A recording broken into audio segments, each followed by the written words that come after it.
Watch what you say. Exactly. And he smiled at me ear to ear, and That's I was right. like, that's not fair. See, I'm like the way BPA operates on Twitter and the way I love it, I'm like that for you. I get to say all the things you wish you could say.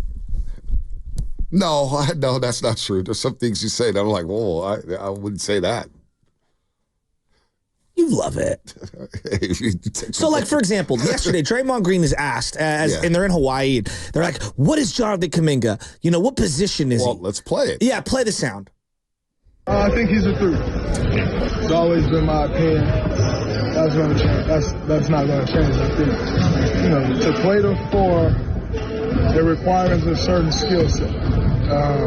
You know, so oftentimes people approach the 4s if it's not a position. You think like, oh, I can just move a guy there.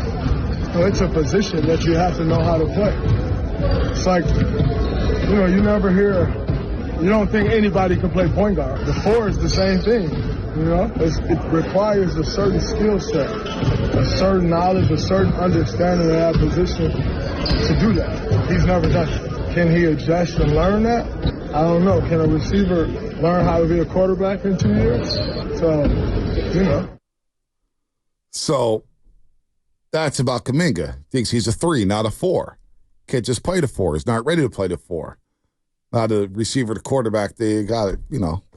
It is what it is with that analogy. Well, I would say to Draymond, no, actually, it's very similar to tight end, where a tight end can block a little here and there and run tight end routes, and I can also split them out wide. And I view Jonathan Kaminga very differently. I think he's a combo player. I think he can do both. I do too. And I think that it's self-serving for Draymond to say that, oh, no. He's not a 4, because that might eat into some of his minutes. Well, Draymond, yeah, and, you know, Steve Kerr mentioned yesterday, and look, Draymond's going to get his minutes. He's going to start. For sure. But I think what they're trying to do with Draymond Green, and Steve Kerr mentioned this with Will and the Dibs, and he mentioned it with the at the presser yesterday in Hawaii.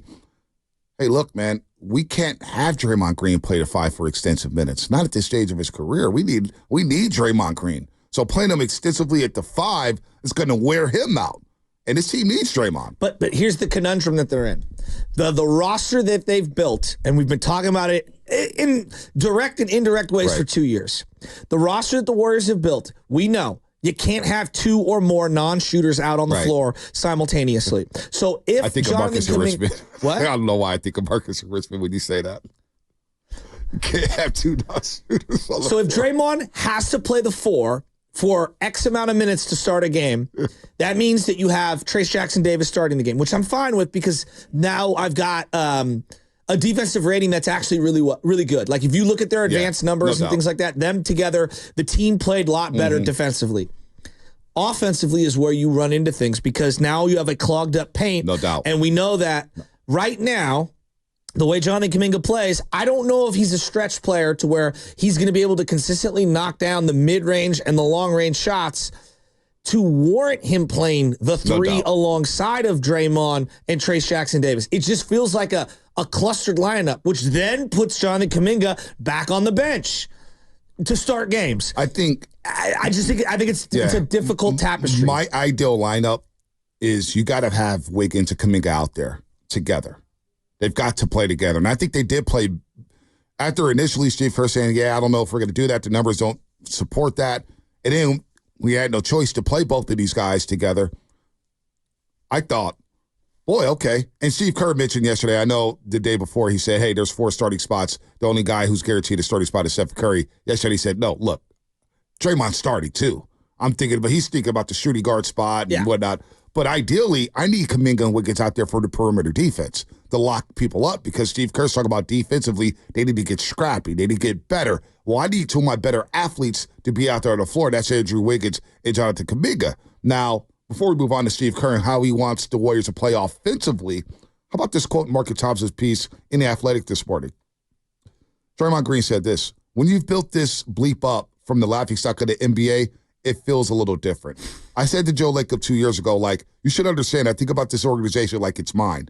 No disrespect to them that own this, but I take a great deal of pride in what we built here. This is home for me. This is like Michigan State for me. Most people don't have an NBA home. I care what this organization looks like in 10 years. That's going to matter to me. I know I ain't done. I know who ain't done, as he's pointing to Stephen Curry, who returned an envelope of cash. That's a little subplot there. I wonder how much cash it was. So it ain't like, all right, I feel like I'm at the end. I'm cashing it in. Nah, we can do this again. I know we can do it again. I'm not a part of this that don't think we can't get it done. I'm not part of this group that think we can't get it done. But in doing it again, you've got to acknowledge that it's not going to look like it did before. I struggle if we were just cashing it in, which we know because in 2019, it was a rebuilding season and Draymond Green struggled playing that season. That ain't for me, but I don't feel like anyone around here is doing that. We're actively trying to put the pieces together to build. What do you think about that? I think it's a word salad, and I think that Draymond needs to just stop saying like wasted and like what was last year? How would he have described last year? Because when someone even referenced last year, he got all defensive and it's like, all right. So my point being is that, and this is part why I'm actually really happy for everyone that Klay is on another team, because it does feel like we're starting to shift our paradigm here as fans, and we should. And a part of me wishes Draymond also wasn't here, because I think it would be even easier, because then he brings up like things that are unnecessary. No one should be talking championship. Yeah. No one. But he has a championship mindset. No one. But he's not saying that this team's going to win a championship. But it's saying that I want to build this thing back up to win championships. I had no problem with that. Make the playoffs. No, I hear that. It's the same way, but you got to start somewhere. Like when a new guy comes in, like for Harbaugh, we're going to win the West, right? You got to start by making the playoffs. No, you hear that. The championship algorithm needs to be out the window. That may be true. But for a guy that's won 4 championships, and basically the first 10 years of his career has been in the playoffs, you're not going to have that setting. You're thinking, how can we build this back up to be a championship team? And it starts by making the playoffs. Yeah, no doubt. They all know that. But he's saying, we're here for the long haul. I've got a lot left in the tank. He's got a lot left in the tank, Stephen Curry. We want to build this up to be a championship team once again. So it's okay to say that. I don't think they're predicting themselves as no, but I think where it becomes contradictory, it's like, well, okay, championship caliber mindset players don't self-sabotage. They don't. You're right about that. Come on, man. You're right about that. All I'm saying is from I hear that. It's like day 3 and I'm already exhausted with Draymond. Well, no, I'm not. It's whatever. We got a long way to go, buddy. Buckle up. I'm well aware. Buckle up. But it's so refreshing where they're at right now, because it feels like a new start. I and agree. They've got a lot of great positives. Listen, and a lot of people are counting them out. Saying they're not going to make the playoffs. They're not going to do this. They're not going to do that. And I think being the underdog again is going to be fun for this fan base. Totally you got agree. Stephen Curry. Draymond Green's got a chip on his shoulder. You got Kaminga trying to prove himself. You got Wiggins trying to bounce back. You got Pajinski trying to prove himself. That last year wasn't a fluke. You got TJD trying to prove it wasn't a fluke. You got Looney. He's going to shoot more, hit the game-winning 3 in practice yesterday. Go figure. He's going to shoot a couple shots. Listen, it is refreshing. It is refreshing that they've pivoted and they didn't mortgage the future to make some, hey, Paul George, because I don't think Paul George is helping his team win a championship. I don't. By giving up the pieces that they were going to give up for Paul George. I don't believe that would have happened at all. But how do you navigate? But I'm not mad at this opinion that Draymond saying, hey, I want to stick around here to help build this thing back up. We talk about athletes all the time showing loyalty to their organizations or whatnot. I know Draymond has done a lot. Trust me. I know. I've been covering the scene for a long, long time. But it is refreshing, no matter who the hell it is, to say, hey, man, I want to help this team get back to the mountaintop. Now, you got a lot of money to back it up, but you've helped build this thing. I'm not mad at that. So I don't get why people are triggered by what if there's anything. an inflection point? This is where I think I stand on. We have been living in the past for 3 straight seasons on the heels of one of the greatest championships anyone's ever seen. What if we reach the point where Draymond, and I don't think we're there yet, but what if Draymond isn't a part of the nucleus that takes you to the next step? Will he be willing to accept the fact that he has to take a reduced role? See, I think that's the part of all. See, it's great when you're still a key cog. What happens when you're a supplementary piece? I think that's going to be interesting. But I actually think he could do that. Well, let's see. I actually think he could do that. As much as we said Klay couldn't do it, and Klay had a problem doing it, he ended up doing it, right? He ended up doing it, and he ended up balling. And we heard nothing about Klay Thompson the rest of the season. I'm just so fired up for Kuminga, and I'm super stoked for him, and I can already see where this is going. Like before they've even got out of camp, and it's like we're really gonna no, you can only play the 3 here. Like we need to widen the lane. I know, but I want to see Kaminga get free run. I'm looking at the message what Draymond said, but I'm looking at what Draymond said, and I'm reading between the lines here. He's not ready to be a full-time 4 yet. I think that's what Draymond is saying. I think we could all agree with that. Who's their backup for? And exactly. Kyle Who knows? Anderson? Who knows? Maybe it's slow-mo. And that's not bad. Maybe Looney, with all the weight loss, he could be your backup for. It's interchangeable, right? They play positionless basketball at times. But I understand what Draymond's saying is that maybe he's not ready to be a full-time 4 yet because there's a lot of defensive things you have to do playing the 4. You're playing in the post probably a lot. You're playing some bigs here. We got a lot of bigs in this conference. Aaron Gordon, Nas Reed, and you get into foul trouble, and all of a sudden you're blowing switches or whatnot. So right now, and I think what Draymond is trying to say, and I'm not going to speak for him, but the way I read it was, Kuminga's not ready to play a full-time 4. His best position right now is the 3 and playing on the perimeter and slashing to the basket and cutting to the basket and maybe trying to catch and shoot threes here. Real quick, let's get a call in about the Warriors. Big Smooth in Oakland. Hey, then we'll get to Jason and Chris here as we talk some Niners. Hey, Smooth, what's happening? Good morning. Just hear me out here. Jasky, you're very irritating sometimes, but I love you. This is a compliment. I think Draymond knows. I want to hear from Draymond on the Warriors and what he thinks. Jasky, I know you know more than Draymond, but let's hear from Draymond. Let me say this, guys. I'm very interested for this year. Let me tell you why.